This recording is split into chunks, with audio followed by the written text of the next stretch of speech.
Eh bien, bonjour à tous. Bienvenue sur la rubrique du sol. Donc, c'est première vidéo de l'année 2024. Donc, période d'hiver, période où on peut s'interroger sur de nouvelles pratiques, pratiques innovantes, ou qui nous permettent de restaurer la fonctionnalité des sols. Et donc, pour notre cas, ce qui nous intéresse beaucoup, c'est notamment euh, la capacité du sol à être résistant aux aléas climatiques et notamment aux précipitations, qu'elles soient en hiver comme cette année très abondantes ou à l'occasion d'orages de printemps ou d'été. Enfin, restaurer les fonctionnalités de ces sols prend souvent de nombreuses années et donc l'interrogation était d'essayer de trouver une technique qui permette de passer rapidement des piliers et de recréer une verticalité très rapide au niveau du sol et donc pour avoir en fait une structuration un peu comme ce qu'on a sur des prairies, avec des structures grumeleuses. Et donc on a ces fameuses structures avec une belle verticalité parce qu'on a un couvert permanent et on a des racines permanentes. Donc essayer de trouver une technique qui permette aussi de mettre ça en place. Et donc il y a notamment un agriculteur, là, Hubert Charpentier, agriculteur dans l'Indre, qui était aussi ingénieur et chercheur au CIRAD, qui a mis en place, il y a déjà de nombreuses années, sur le secteur de la Champagne-Berrichonne, en fait, du semis sous couvert vivant. Et donc, il utilisait comme base la luzerne ou le lotier. Et donc, bon, c'est tout, c'est en Champagne-Berrichonne. Donc, l'idée, c'est de savoir si ce genre de pratique peut être réalisé dans notre secteur du nord de la France, notamment pour chez nous, dans le département des Ardennes. Et donc, je sais que certains le pratiquent déjà avec la luzerne, parce qu'il y a quand même pas mal de luzerne, notamment dans la partie sud du département, où on peut, derrière une luzerne, facilement faire un blé en semi-direct. Mais c'est déjà beaucoup plus délicat dans la partie, on va dire, du porcien, là où la zone où on a des problématiques de ruissellement assez avérées. Ben, force est de constater que cette année, j'ai deux exemples à vous montrer. Donc, un premier blé semé en direct à la dent derrière une luzernière de 3 ans ou 4 ans.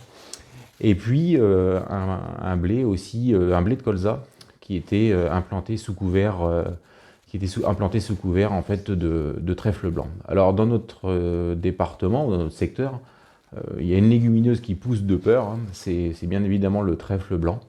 Donc c'est certainement quelque chose sur lequel il faut insister et travailler, puisque comme vous allez le voir dans les vidéos, ça permet d'avoir vraiment des structures extrêmement poreuses, une structure de sol très verticale, et qui est capable d'enduire des précipitations importantes, comme on a eu cette année, avec des fois des plus de 300 mm localisés. Donc, et vous verrez que les structures de sol sont particulièrement bien préservées, alors que dans d'autres cas de figure, on a des structures de surface qui sont aujourd'hui complètement battues, lisses, on va dire presque imperméables aujourd'hui à l'eau. Donc écoutez, si cette thématique vous intéresse, eh ben, je vous invite à suivre les vidéos. Bonne vidéo, merci. Un blé de luzerne, donc une luzerne qui était laissée en place pendant 3 ans, donc qui a vraiment énormément restructuré le sol en profondeur, qui l'a protégé pendant plusieurs années, qui a soutenu l'activité biologique pendant plusieurs années. Et donc là, le blé a été planté avec un semoir à dents, sans travail du sol, en direct donc, dans des conditions sèches, avant les pluies. Et je vous laisse regarder la surface du sol. Elle a été pratiquement entièrement retravaillée par les vers de terre. Voilà. Donc là, les 250 ou les 300 mm qui sont tombés dans cette parcelle-là, et ben, ça a fait aucun dégât sur la structure. On a un blé qui est en parfaite santé, bien vert.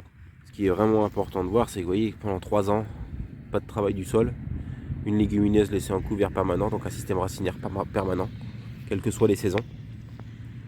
Donc un sol qui s'est verticalisé grâce à cette luzerne. Si on ne bouleverse pas le sol, hein, on implante une belle culture derrière, à très faible coût de mécanisation. Et donc ça, c'est un sol qui est parfaitement résilient aussi par rapport aux problématiques de pluie, de ruissellement et d'érosion. c'est quelque chose d'assez satisfaisant à regarder, puisque c'est vraiment des techniques qui permettent de concilier les productions avec des rendements qui sont équivalents à des techniques de travail du sol et qui permet de respecter au maximum les enjeux environnementaux.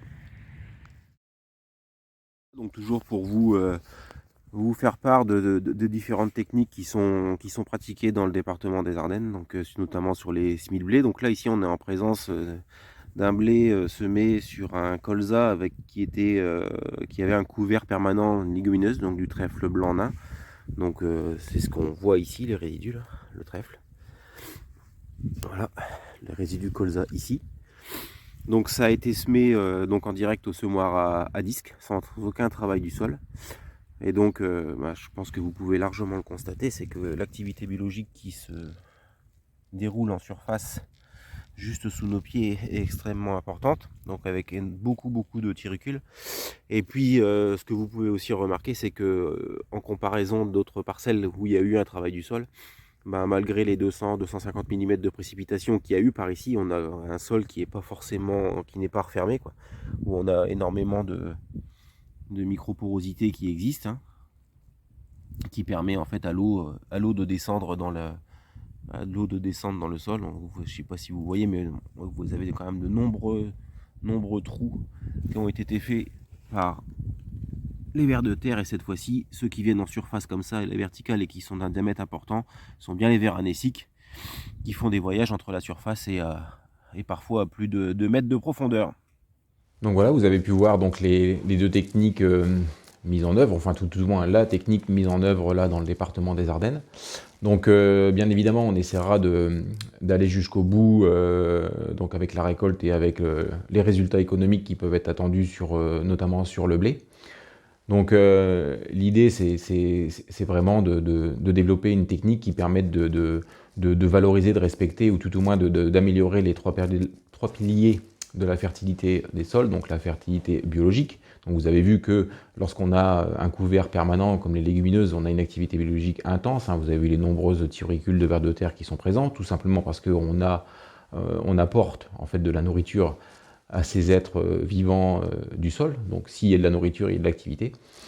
Ensuite, c'est un pilier important sur la fertilité physique, puisque le système racinaire quand même relativement puissant des légumineuses telles que la luzerne, voire même le trèfle, qui est peut-être un peu moins profond, mais qui va quand même à 80-90 cm sans trop de difficultés. Donc ça permet d'organiser le sol de manière verticale, donc de le restructurer. Ça le permet également de le rendre poreux et d'obtenir une structure grumeleuse. Et ça soutient aussi le dernier pilier, la fertilité chimique, puisque les légumineuses sont quand même relativement bien connues pour remobiliser un certain nombre de bases, d'oligo-éléments et aussi d'azote. Donc ça peut permettre un certain nombre d'économies de charge, notamment au niveau des intrants. Et par rapport à ça, je vous invite, pour ceux qui ont le temps, d'aller regarder une vidéo donc, de Hubert Charpentier. Vous tapez sur internet Hubert Charpentier, vous allez trouver tout de suite un lien avec une vidéo. Certaines sont plus courtes que d'autres, mais voilà, je pense que ça vaut vraiment le coup d'écouter son témoignage, parce que c'est vraiment quelque chose qui mériterait d'être développé et qui peut permettre de résoudre un certain nombre de solutions. Voilà, donc cette vidéo touche à sa fin, j'espère qu'elle vous a plu.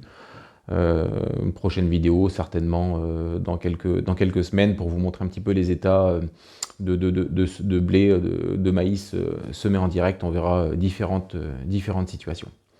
Voilà, bonne fin de journée à tous, à bientôt.